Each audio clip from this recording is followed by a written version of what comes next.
Does diversity, equity, and inclusion include white people? It can. It can. Does it? Right?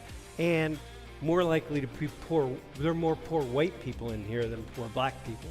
Why just for black people or brown people? What about all the poor white people? And so what Donald Trump is saying, you can't just manufacture this. You can't just sit and be like the big puppet master and going to come up with these policies to make this work for everybody. What's going on, everybody? Welcome back to the channel. Hope all's good wherever you are. If you're an OG listener of the channel, you will know Dr. Sam Richards. He is a teacher of sociology at Penn State University. I'll link his channel down below. He puts out great content. Now, this clip you're going to watch today is where they talk about equity in universities, in the workplace. This was from a 1 hour and a half live stream. I just took this bit out of it. I'll link the full thing down in the description. Shout out to Sam Richards for putting this stuff out there. Subscribe to the channel if you like his stuff. Let's get into the video where he discusses with 4 students equity, as in diversity, equity, and inclusion. Let's go. Some people receive resources and opportunities based on specific needs or circumstances. Do you have an example of that? Anybody? Can you give me an example? What's this? Being disabled? Yeah, so what do you, give me an example of that. If you have non-functioning legs and you were stuck to a wheelchair. Yep. So the question is, okay, where do you get the wheelchair? You pay for it. But what if you can't afford it?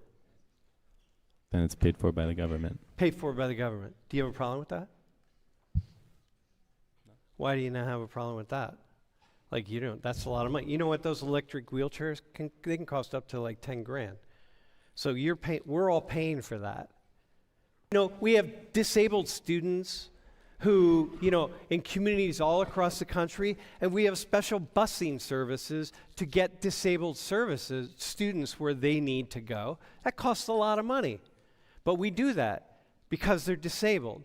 And somehow that just feels like, okay, we should do that. That feels okay. So equity isn't necessarily a problem. But what about Sam here? He comes from a poor family, let's say. You're Nigerian, so you don't come. Dude, Nigerians, man.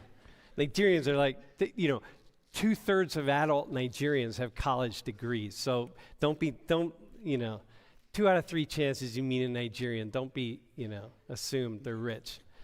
Assume they're college grads. Anyway, so let's say that we come up with a program for Nigerians, immigrants, right? Yeah, immigrants, because we have this idea that immigrants are poor.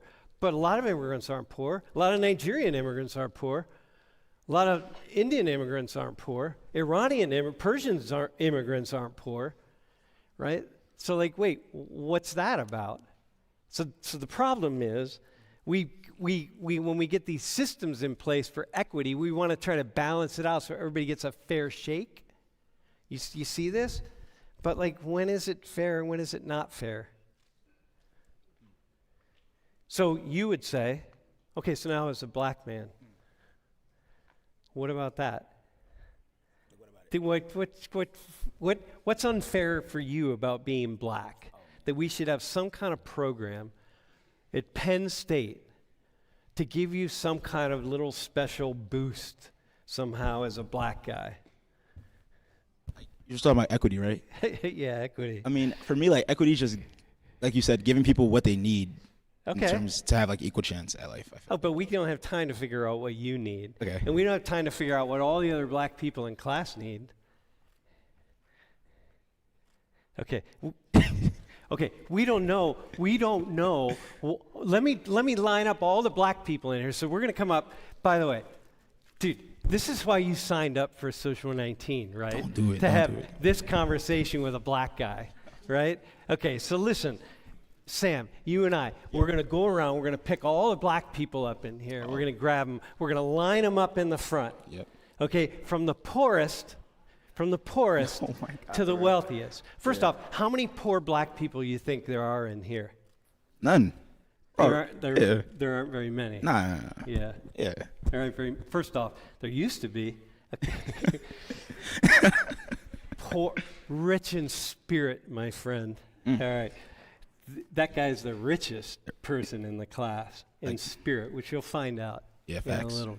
So here's the issue. There used to be, but Penn State's pretty expensive now, so there aren't very many, right? And more likely to be poor. There are more poor white people in here than poor black people. The Marxists on the left, just most Democrats these days, not only Bernie Sanders, he used to be the only one, but now it seems like it's all of them. What this means, basically, to summarize their argument, is that they want everybody to start at the same place and end at the same place fairly. It's not going to happen, but that is the idea. Now, let's run through some of the reasons why this is a horrifying combination of stupid, incoherent, dishonest, dangerous. Number one, equality doesn't mean that we all get the same amount, or we all get to go to the same place, or we all get the same outcome. Some people are better looking than others. There's going to be discriminations. A hot girl is going to get more opportunities in life, maybe not with work, than an ugly one. And the same goes with men. And some people are smarter than other people. Let's go back to it. All right? So listen, but we're going to line them all up. Okay. Okay? So we're going to line the poorest up down here up to the richest. And the richest black person in here, by the way, is probably pretty damn rich. Might be. Is it you, by the way? All right. No, definitely definitely not. All right. Okay, so we good? Now, you and I, here, stand up. We're going to do this metaphorically, right? Hang on, I got to. Is that gum? Yeah. I, want, please. Nah, Yeah, shit. I got worm breath. Hey, could some? I have a cough drop. I'll take a cough drop. Does anyone have a piece of gum for him? You just throw it. She's I'll got a catch piece it. of gum. Oh, She'll okay. give it to you. Appreciate you. All right, Sam, in the meantime, Okay, we're going to walk down this proverbial. Imagine there's a lineup of black people right here. Okay, bet. Okay, here we go. We're going to walk down. We're going to decide who's deserving of something. It's the poorest. No, let's go with the richest. The wealthiest down here, the poorest down here, okay? All right. Now, okay, so the richest, now these people. So here we go. Now you're rich. Imagine there are people here. Okay. You're rich. No, okay, we're not giving you anything. Yeah. No. Okay, no, you're good. You don't deserve anything. No, nothing. I don't care. And then we start getting down here to the people who are a little less connected. Yeah. And now we got a problem because we're like, where do you draw the line here between this person and that person, right? Dude, Nah. all right, just imagine two black people here, bro, All right, all right? bet, It's okay. not hard for you, right? Yeah. We can do it. Where do you draw the line? Like, where do you make it happen? This is mean- the problem. Yeah. Yeah, you're asking me? Yeah, like where Okay. would you do it? Can you see the complication of that? A little bit, but I guess if you kind of like say they're, all right, let's say it's kind of crazy. Out of 10, they're like rich to poor, and then 10 being the richest, like 1 being Yeah. the poorest. Yeah. I feel like if somebody's like 7 out of 10, you would give them 3. Does that make sense? 5 out of 10, you give them 5. Okay, yeah. You do with something. Yeah, I try to. You try But to. how do you do that? There's so many people who are in need, and Yeah. why would you do it? Why just for black people or brown people? What about all the poor white people? Because DE&I. They come up here too. What's it? But we don't do that really. DE&I is diversity. Here, you can have a Okay, seat go here, ahead. dude. Let me ask you this: does diversity, equity, and inclusion include white people? It can It can. Does it? sometimes, When? and occasions like. Women. Yeah, exactly. Disabled people who are Yeah. disabled. How about able-bodied white men who are not disabled? Poverty? Often does it include them? If they're like impoverished, it can. What DEI programs really involve class and social class and economic wealth? It's a good question.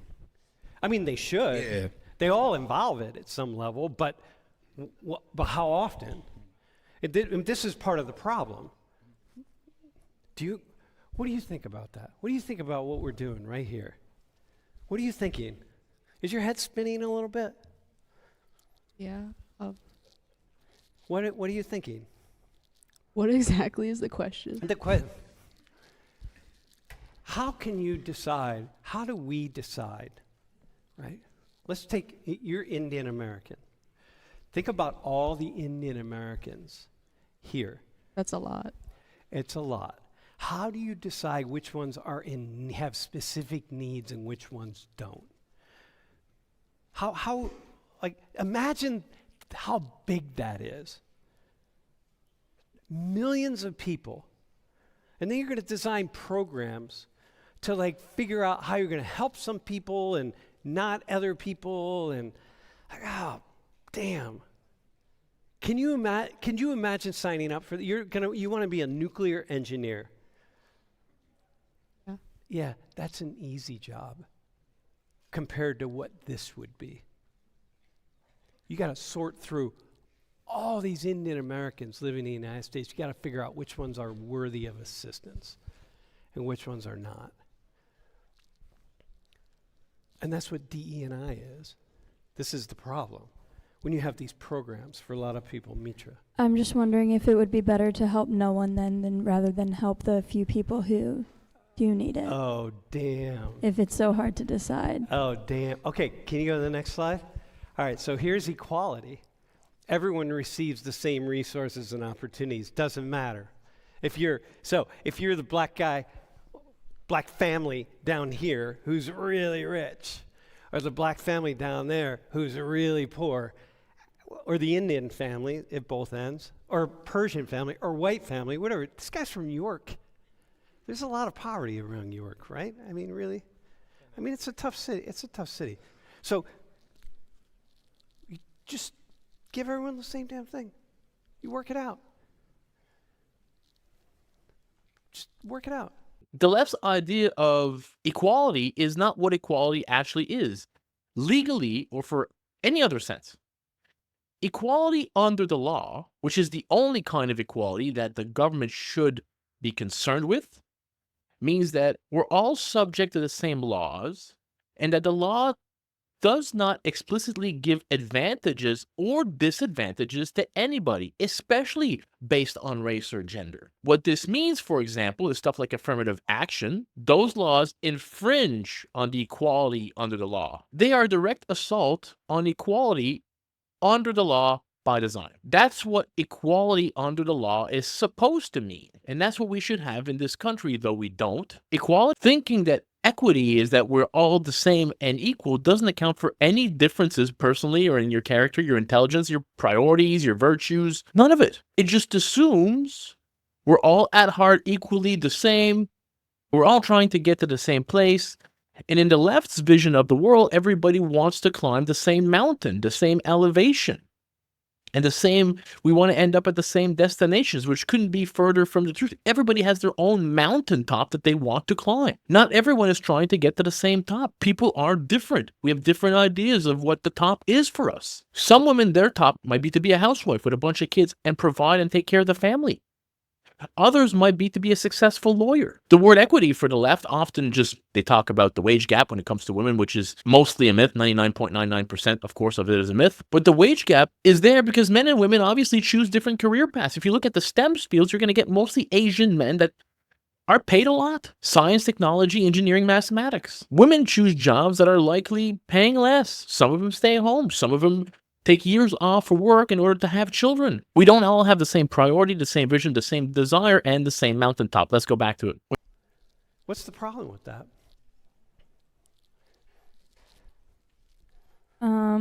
Or is there a problem with that? Well, that would be a waste of resources if you're giving food stamps to someone with a $500,000 a year salary. Or something like that. Yeah. You know, back at Penn State, can I tell you a story? Yes. Let me tell you when this hit home for me in this class. Probably my second year teaching this class, Social 19. I had a kid in class who was connected to a very, very powerful Penn State alum who, I'm not going to say who it is, but it's this person who was very well known in Penn State history. So he was black. This kid was black, right? And so he's the son of this alum. The son didn't go to college and went out and did his own thing, right? And did quite well. I don't want to say anything about what he did or how he did because people will figure out who I'm talking about. But did quite well for himself, right? But in the end, decided to come back to school. But the father said, hey, I'm not helping you out. Like, you're on your own, man. I told you I would help you out right out of high school, but now you're on your own. You got to make it work. So the kid was like, all right, I got this, man. Really good dude. So he got financial aid. The father, it's like, owned a skyscraper. You know, this is serious, right? Didn't own it, but, you know, had an office on the top floor. Had the whole top floor. And the kid got the Penn State the Penn State grant and aid that went to students of color. Didn't go to white students. It wasn't based on class. This is back in the day. We don't have this anymore. But it went to him because he was black. And I'll never forget him saying, like, to me, like, yeah, he was trying to pay for his college, but like, and him saying, yeah, I got this grant, man. Back then it was $3,000. It wasn't a lot. Today maybe it would be like 9,000 or something. I don't know, equivalent to. He's like, yeah, I got this. I'm like, dude, how the fuck? How'd you get that? Like, how are you getting that? He's like, you know, cause yeah, whatever, right? I'm like, okay. He's like, but I'll take it, cause I need it, cause I don't have any money, cause my parents cut me off. I'm like, all right, that's cool, but that's a problem. That's what people say. That's why people have a problem with this. Now, in the end, what he did was he helped somebody else out because, you know, that was his thing. So he's like, yeah, well, I'm going to take this, but I'm going to help someone else. So it's all good, right? But this is so if everyone gets the same resources, so here people got resources based on something, and then people would say that's not fair. They're probably, in your community, bro, there's probably a lot of white people in his community who we could never afford to come to Penn State.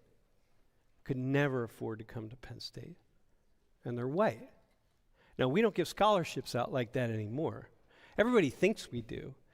You know, everybody thinks that all the like black and brown people in this room, they're all here on scholarships and they get full rides, and that's just that ain't happening, right?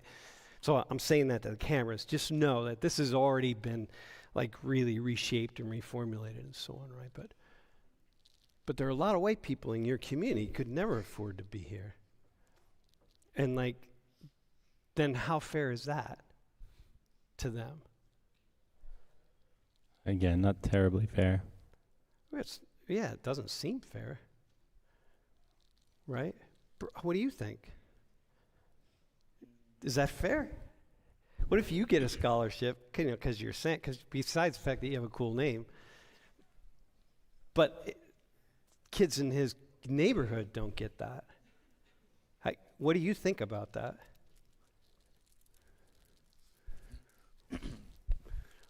I don't know. Dude, are you getting a close up on him? Because you can see his brain working. Yeah. Here. He's like, man, am I going to speak honestly, or am I going to? Yeah. I mean, what would your Nigerian parents say about what? About this? About like him or like? Yeah, about the fairness of it. Because they're probably all about, like, man, if you don't earn it, you don't deserve it. Yeah, they're like that, but like both of them, they like both struggled a lot when they came to the country at first. So okay. I feel like they would definitely, they're pro take all the chances, like opportunities you are given. Okay. So I'm kind of in the same mindset. Like, it's really unfortunate that there are people like that, but at the same time, there's like a lot of systemic reasons why that's the way it is. Okay, so hold on, you get that? Systemic reasons. So now we can walk into another world. Like legacies of inequality, generational inequality. Can one of you say what that is? Like this generational wealth and inequality, can one of you say? Do you know what that is? What I'm referring to? Do you have any idea? Historical legacies, generational inequality, all of that. Yeah? Do you have it? Evan, do you got it? Sujana, you got it? Is it like how different races were treated in the past, or? Yeah, okay, and what does that mean for the present? Well, I mean, like, because of the inequalities that happened in the past, like say like DEI, like in theory, in practice, it works, but if you take it away and you're like, we should treat everyone equally, like, you can't, that's not going to happen because of different races had like different circumstances growing up. Like there's a lot of neighborhoods like of colored people that don't have access to education, and then there's like some colored neighborhoods that do have access to education, but it's like different for everyone, and like the past is to blame for that. So that's also why like taking away DEI is also not the answer, but also DEI is not the best answer. Mitra, do you have some? Yeah, like historically there were red areas, marginalized communities, like mainly Hispanic and Black people, especially in cities, where banks would not give loans to them. Which meant what? Which meant they couldn't afford housing. Okay, or if they they couldn't did, they not lost housing, a lot of money. to buy a house. To buy a house, yes. And that meant what? Like they couldn't buy a house. Not just couldn't even afford. It was even illegal. They just couldn't. You couldn't get a house. Yeah. And that meant what? It was Why bad. is a house important? Oh, a house is important because, I mean, honestly, without a house, it's hard to find a job. Okay, it's wealth. You can have an apartment and get a job, but it's wealth. You're like building wealth. Yeah. Okay, and so when you got the wealth, look, do you know who the poorest ethnic group, ancestry group is in the United States? Do you know? The poorest of all the groups. Think about ancestry groups and so on. Do you know, bro? I would guess American Indians. Yeah, American probably. Indians, by far, right? So, okay, American Indians. So, American Indians were, first off, the longest running, most widespread genocide in human history occurred right here with the Indian peoples, the indigenous peoples of the Americas, okay? So, first off, they're genocide, they're killed. And then what happens is we take the best land and we build reservations, push them into reservations, and one thing after another, okay? They're now the poorest group, ancestry group in the United States by far, okay? So let's do this. When the young lady talks about the bankers, there's no banker in the world today, 2025, that is not going to give a loan to a Black person if they don't meet all the criteria. Bankers want to make money, okay? There was laws before that people couldn't vote unless they were landowners, right? Women and Black people couldn't vote. You had to own land. Women weren't allowed to own land, and Black people weren't allowed to own land. Look, there's been a lot of bad laws. We've rectified it, okay? We abolished slavery. For people to go back and say that today in 2025, they're hard done by something that happened to their forefathers, give me a break. Not every white person in America, of course, was here at that time. My white ancestors were slaves to the British. In today's society, you can't go back and do this stuff. Get back to the video. Why don't you come? Yeah, here. You stand here, okay? Evan, can you come over here, if you could? Yeah, bring the mics. You stand right here. Stand right at the bottom stair. Evan, you come up here. Now,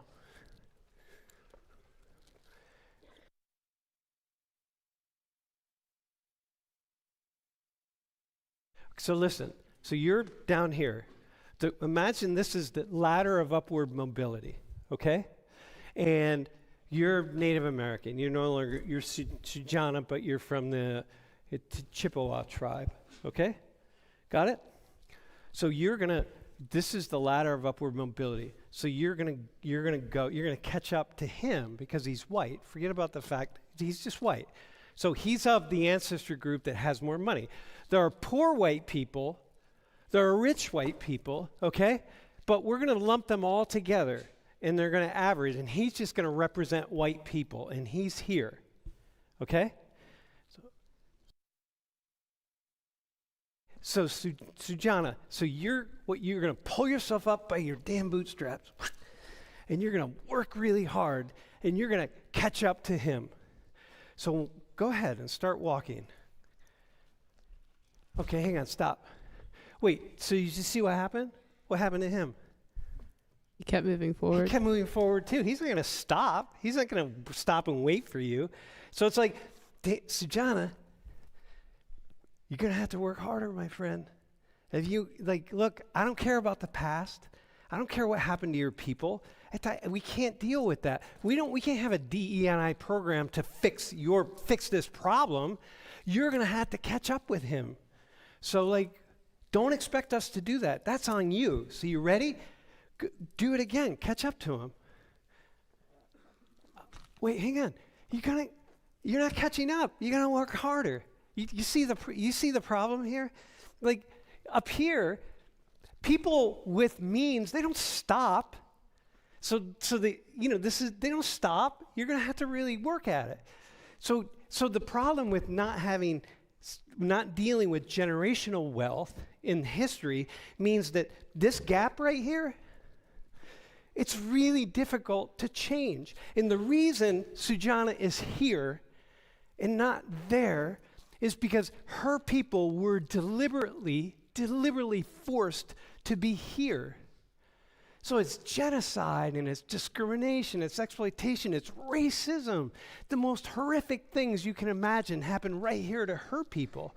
And now what we're saying to her is, hey, listen, we're going to get rid of all this DEI stuff, this equity, equality stuff. What do you want, special treatment? You give me special treatment? What is that? You just got to catch up to him, damn it. Like, make it work. And then that becomes a problem. So how is that for you? Imagine you're Native American. How does that feel? Not good. Why? Well, because I have to work twice as hard. Yeah, but you don't want to get anything either. You don't want to be given something for free.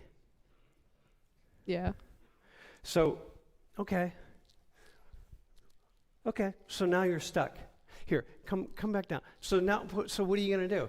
You're stuck. You don't want to get something for free, right? That you don't deserve, because you don't. And you're going to try to do the best you can. That's all you can do. But yet, you're in this place. So what do you do? Is it fair to take something from this guy? Because he's up there doing the best he can, so would it be fair to take something from him? No. Okay, so it's not fair to do that. That's not equitable. It's not equity. Equity is we're gonna help her out, but we can't just help her out. Like, we're gonna have to take something from this guy. It's like you're balancing in both ways. And so what Donald Trump is saying, the criticisms of DEI is saying, like, you can't just manufacture this. You can't just sit and be like the big puppet master and going to come up with these policies to make this work for everybody. It's not going to work for everybody. And stop trying to do that, and stop having these sweeping policies that somehow you think is just going to rectify the situation, because maybe what you're doing is you're creating bad blood.